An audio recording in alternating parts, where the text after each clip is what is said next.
Okay, so we're going, and we want to welcome you all to the second episode of the Book Blab. I'm Amy, and I blog at Sunlit Pages, and my co-host is Suzanne, and she blogs at Such Stuff. And so just before we get started, I just wanted to know how's Christmas preparations? How are they going for you? Are you almost done? I mean, I know that you just finished your semester, like you just wrapped up your semester, or are you done yet or not yet? Yeah, I am done. I finished last week, but it was a terrible week. We all had colds. We were all sick. Finished school, but we're terribly behind on Christmas preparations, so trying to catch up. Yeah. How about you? Right, I know. You were like totally on top of your cards and had them all ready to go after Thanksgiving.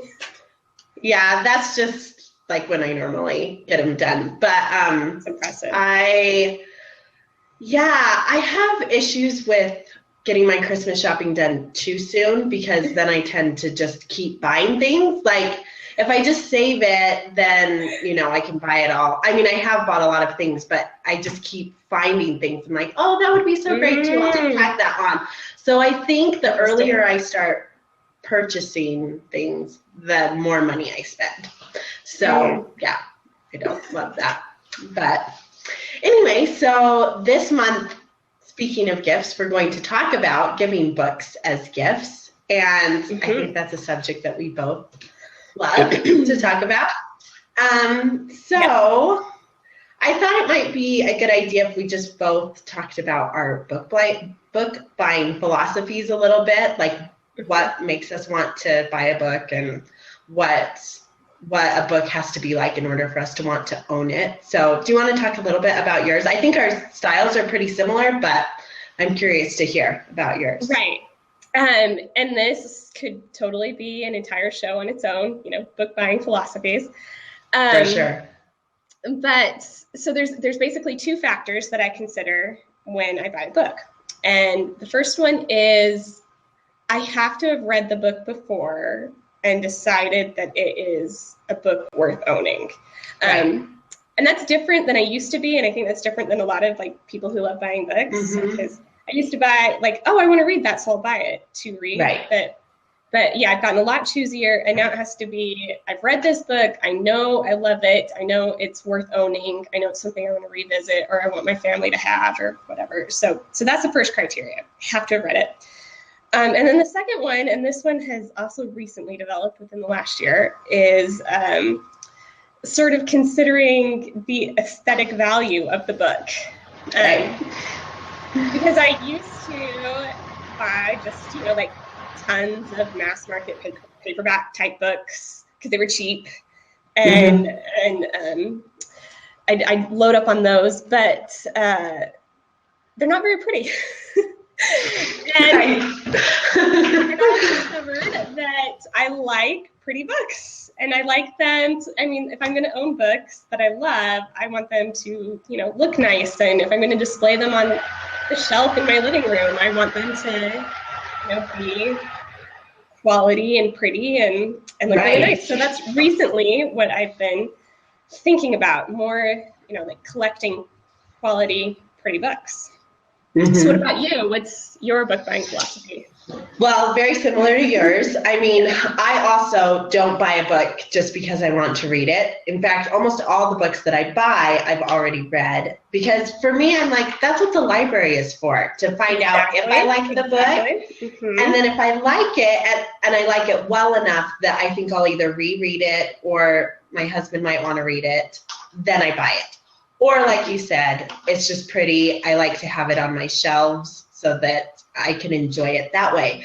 But one other thing that I consider a lot as I decide what to buy are just my kids. Like if I read a book and I know that I will want them to read it someday, I buy it so that it'll be on our shelves.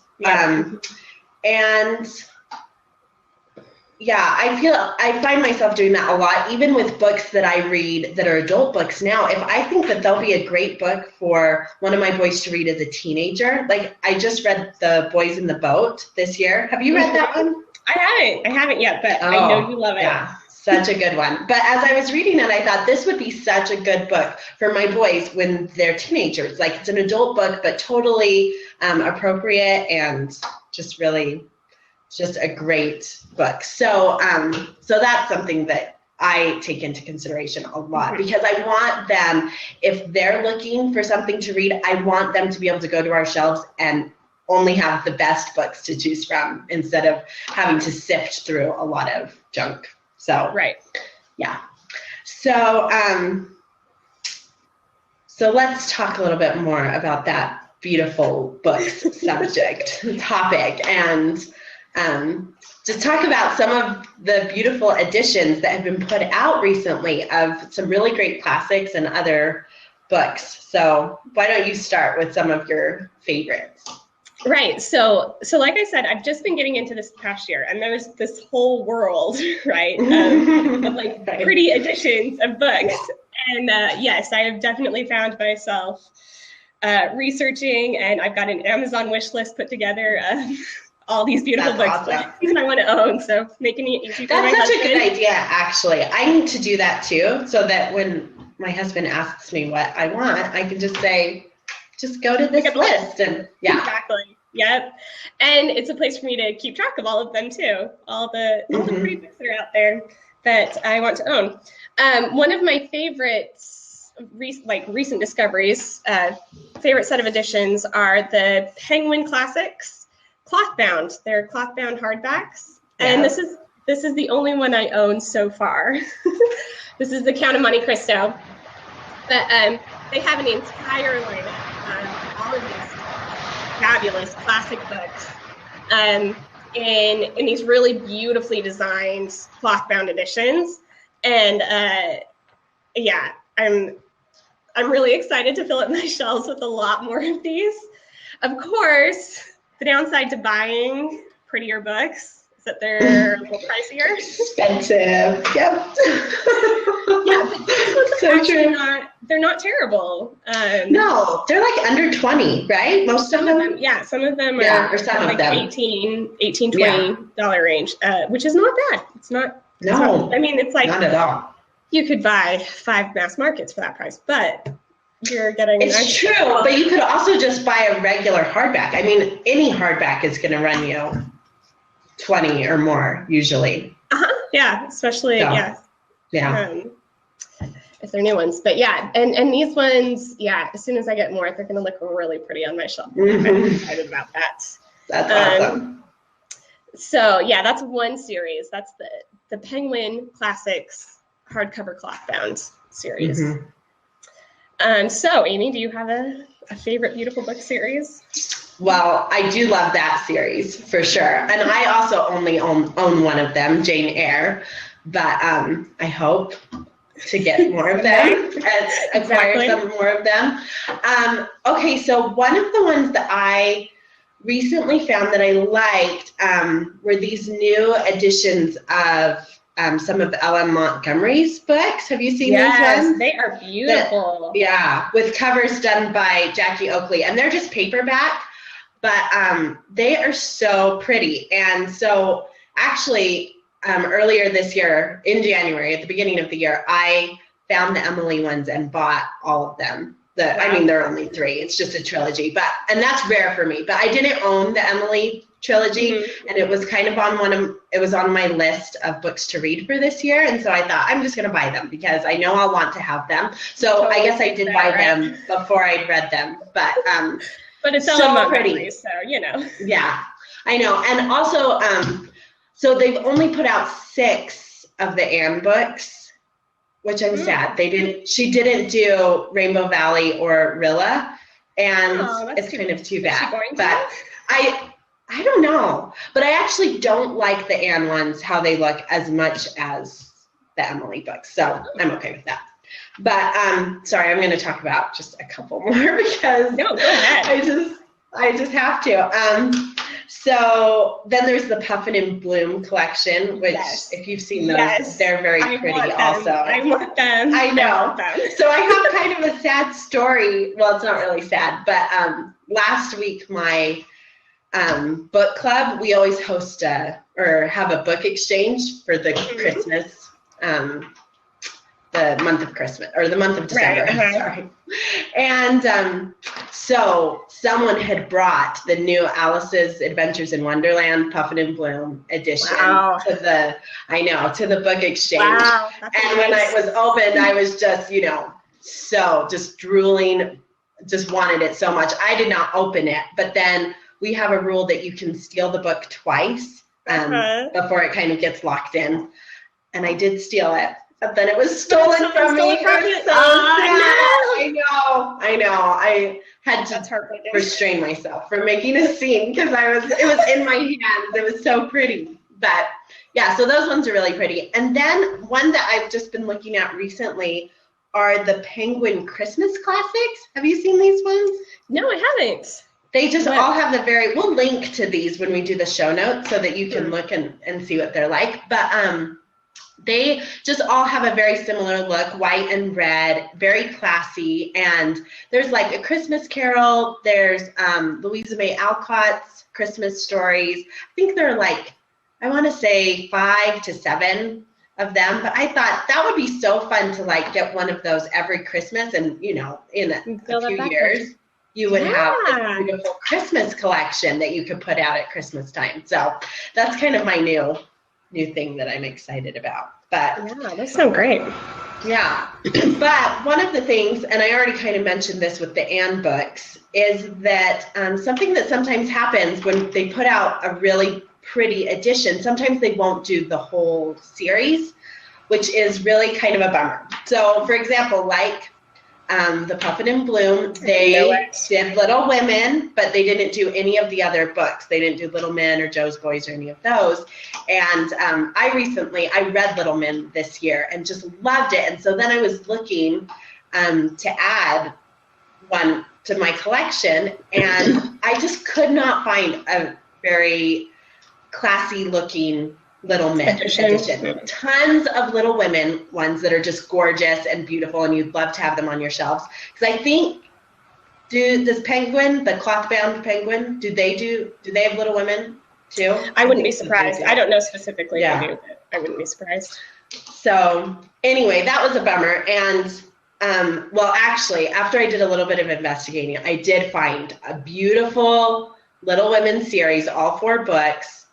But it's a publisher in the UK. So it's called Hesperus Press. I'm going to link to this because you'll see them and you'll just want them so much. They're so pretty and they're all 4 books and I'm just like, oh, I wish I could have them. So, yeah. But have you found this to be the case too? The Anne of Green Gables series is right. Because Puffin and Bloom's has the beautiful Anne, but not like you said, not the full series. They only have the first one, I think. That's right, Puffin and Bloom. I think they only have the first one. And I want the Puffin and Bloom books. This is actually my conundrum about getting the Puffin and Bloom books, is that they're beautiful and I want them, but I also want the rest of my Anne series to be matching. Yes. And so, but it seems so redundant to have 2 of the same books. I know. Yeah, I totally get this. I feel all the time. What am I going to do? Own 2 Anne books? Because that's excessive. Right. I know. Right, or just takes up shelf space that you could reserve for other books if you have 2 of the same. Yeah. I know. So and then the series of Anne books that I really like is I don't remember what it's called. It's from Aladdin Publishing. I don't know if you've seen these ones. I think so. Which is part of I think they're an imprint of Simon & Schuster or something like that. But they have they're interesting covers. I wouldn't say they're like the most gorgeous Anne books, but I like them. I like them. And yes, I can picture them. I know which ones you're talking about. Right.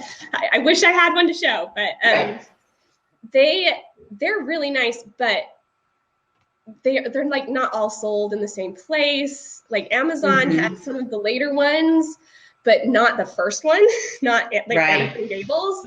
And I did find Anne of Green Gables for sale on the publisher website, but no, not the rest of them. So I mean, like there's ways that I could hobble it together and eventually get them all, but. Yeah. You know, I find that on Amazon a lot, that they don't put out the whole series in one edition, or you can't buy the whole. And I think they do that on purpose. I don't know if it's, a copyright thing, or, well, not a copyright thing, but just like, you know. I've noticed it with the first book in series. Like, once a series is out, they stop selling the hardcover. They stop selling the hardcover series, and it's kind of frustrating. Yeah. Then you have to actually work to find these books. Right. Exactly. But along the same line as series is just the idea of collected works. There's lots of really nice editions of collected works, and I have a couple that I love, but they are a little like large and unwieldy. Like, this is my Jane Austen collected works. That's pretty. And it's, like, I love it. Beautiful. It is a beautiful book. But at the same time, it's never like I'm going to actually sit down and read one of the novels from here, because it's kind of ginormous. Wow. But there's another side of me that doesn't care, because it just looks so great on the shelf. Yeah, right. So anyway, exactly.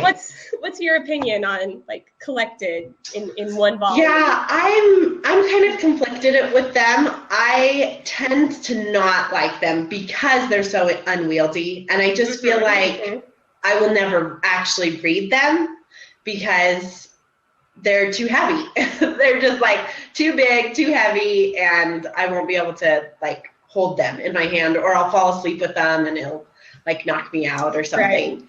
But and also I kind of like just working my way through a series, like to be able to see all the books and just like pick one up and like, you know, just kind of mark my progress through it.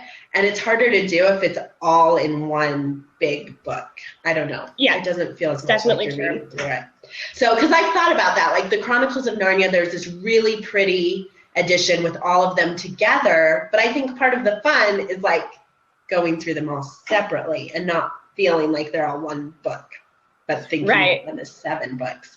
So I think from an aesthetic standpoint, I love collected works, and I think that they look great on the shelf. Like, but from a practical standpoint, it's on my pretty shelf. It looks so good up there. But yeah. Not exactly. Readable. That's okay. So kind of going, I mean, it's not really a collected work, but there is a new edition that I kind of want to get your opinion on. So Harry Potter, they just came out with the first Harry Potter in this newly illustrated edition. It's illustrated by Jim Kay, and it's really beautiful. I have only like done a very brief look through. I don't own it, and so I've just, you know, kind of paged through it. I've seen some pictures online, and it looks like mouth-wateringly beautiful. It is really gorgeous, yes. So I have very mixed feelings about this, though. When it first came out, I was kind of just like, oh, that's so sad that they, not sad, that's the wrong word, but I was just feeling kind of like, kids' imaginations are going to be ruined because now they can see exactly what the characters look like. They'll just get this pre-configured image in their heads, and I was just kind of sad that they wouldn't have, you know, that clean slate to work from.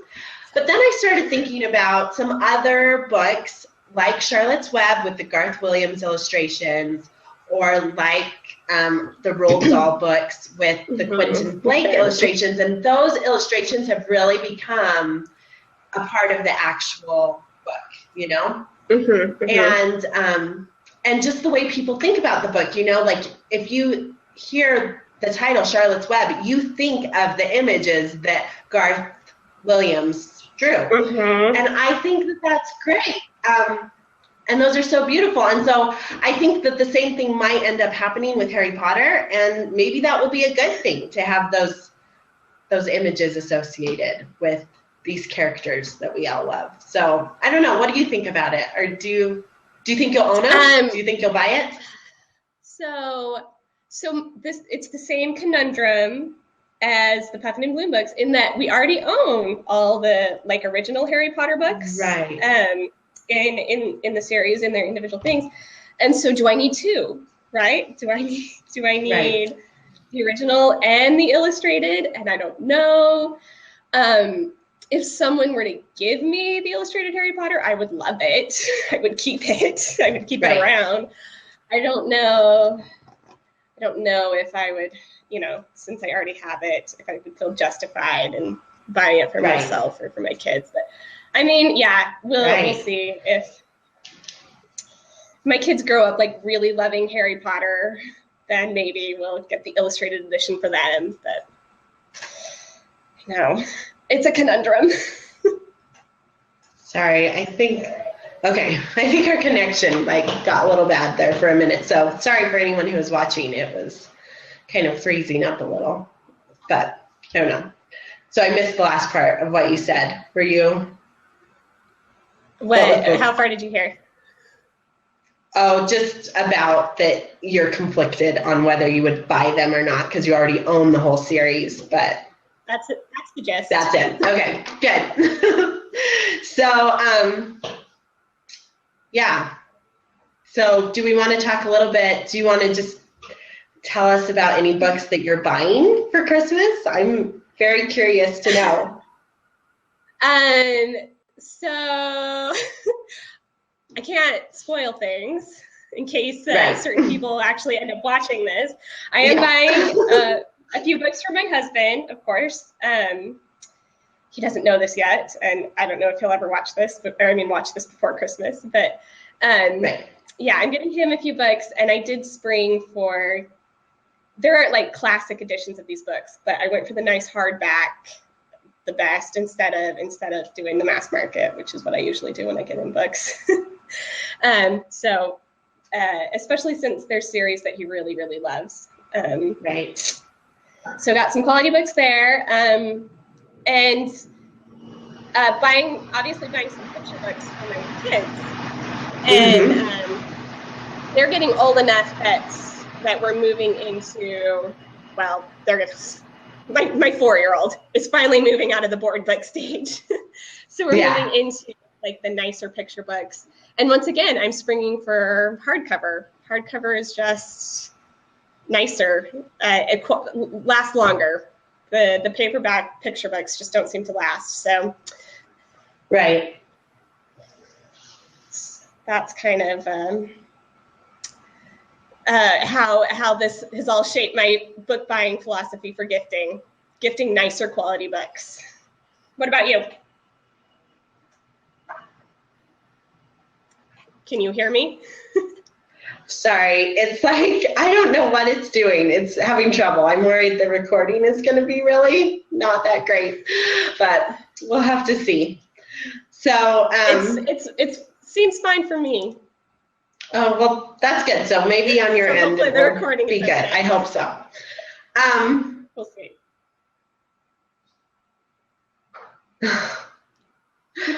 So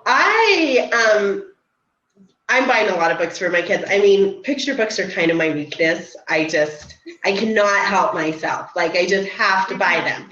But one of the things I've been looking for, I mentioned the Chronicles of Narnia earlier, and so I've been trying to find an edition that I like, that I want to give to my kids. And it's been kind of a challenge, and there are a lot of really pretty editions that are out of print that I like. So one day I was walking through just our local thrift store, and I found 4 of the Barnes & Noble.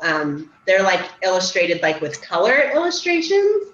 Oh, wow. And then they're kind of a little bit heavier. The paper is a little bit thicker. Those are pretty. But yeah, so I found 4 of them. I found the last 4, and I bought them just hoping that I could find the first 3 in good condition somewhere. And I'm going to have the whole series for Christmas. So it's great. I found another one at another thrift store. I found one at one of our used bookstores, and then I got another one online. So that's probably the present I'm most excited about giving, because I kind of just found it all myself, It was kind of one of those things where I couldn't just buy it. I had to keep The whole yeah, it was series. the search, the hunt. Yeah, it was so fun. But yeah, It's fun. it's great. But okay, well, I guess we'll move into our book recommendation section. So every month we're going to recommend a book on a certain topic. And this month we thought, since it's December, the end of 2015, we would talk about books, a favorite book that we read that was published this year. And I don't know about you, Suzanne, but I actually have not really read very many books from this year. So this was a little bit challenging, but thankfully the ones I did read I liked. So. Yes, it's true. I'm terrible. I'm terrible about reading books when they're like actually published. I'm always behind, always behind. And yeah. So I actually only read 3 books this year that were published in the year 2015. They were all good. I feel like they were all good. But the one I'm recommending, and I know this one's controversial, and I know lots of people don't like it. There's lots of controversy around it, but I am just going to give a plug here for Go Set a Watchman. It was no To Kill a Mockingbird. I acknowledge that. It was not as good as To Kill a Mockingbird. It was not the same. But I personally found it fascinating as far as just the historical perspective and the way the discussion was being held. The discussions on not just racism, but free speech and anyway, just the nuances of some of the issues, the way Harper Lee explored them. I felt like it was a worthwhile read, and I really did enjoy it. It's not necessarily one I need to own, but it was. I felt like it's definitely one worth reading. So Go Set a Watchman. That's good to know. Well, I've kind of been opposed to reading it, but I might have to take your advice and just give it a try. I mean, I don't know. That could be a whole episode also, talking about the pros and cons of that book. But yeah. So for my book, I'm going to talk about the latest book in the Penderwick series. Do you know this series at all? I have heard of it, but I have not read any of them. I know people. It's on the to-read list. I hear they're adorable, but they are. So this is a middle grade series. So it's for 8 to 12-year-olds, and it's written by Jean Birdsall, and this is the 4th book in the series, and this one came out this spring. The Penderwicks in spring, and it is about 4 sisters and kind of just their adventures. And a lot of the books take place in the summer, or 2 of the books, I guess I should say, take place in the summer, which is kind of fun.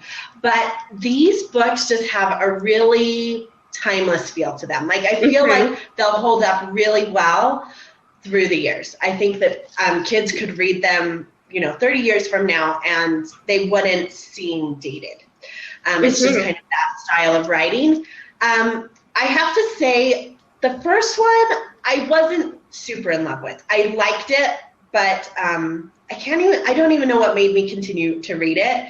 It was a little Disney-ish for me. The first one was, but I feel like the series has just gotten better and better and better. And this one might be my favorite one so far. It was just so well done, and kind of a little leap in time. So it's kind of cool. The oldest 3 sisters in the family are kind of spaced really close together, and then there's a big gap, and then they have had a baby at the end, Batty. And so the first 3 books focus more on the older girls because they're more in that 8 to 12-year-old range. But then with this book, the story actually leaps forward in time, and so then it's Batty who's the one that's like 10 years old, and her sisters are a lot older. So it's just kind of fun.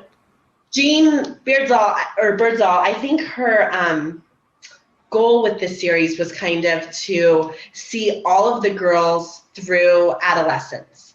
And so the next one is actually going to focus on the youngest sister. At least this is what I've heard. The last book is coming out in a few years, and it's going to focus on the last sister, who is really little. She's like 2. She makes a first appearance in this book. And so, but that will take all 4 of the original girls through adolescence, which is kind of a cool way to do it, keeping it in the middle grade genre, but letting us see them all grow up, which I think is kind of a fascinating way to do it.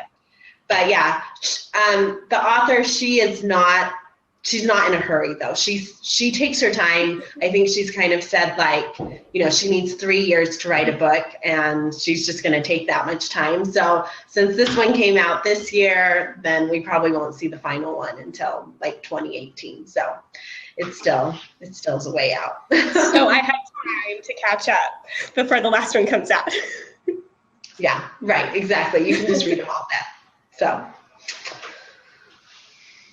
Fun. Great. Well, we want to thank everyone so much for joining us this evening. And as a reminder, you'll be able to view this video when we post the link along with show notes tomorrow or the next day. Yeah. Whenever we get around to posting them. And for those new viewers who found our show tonight, you can find me. I'm Suzanne at suchstuffbooks.com, and you can find Amy at sunlitpages.com. And we'll be back next month for another fun and exciting show about something books. Right, exactly. And we'll announce time and date on our blogs. Right. Okay, we'll see you later. Have a good Christmas. Okay. You too. All right, bye.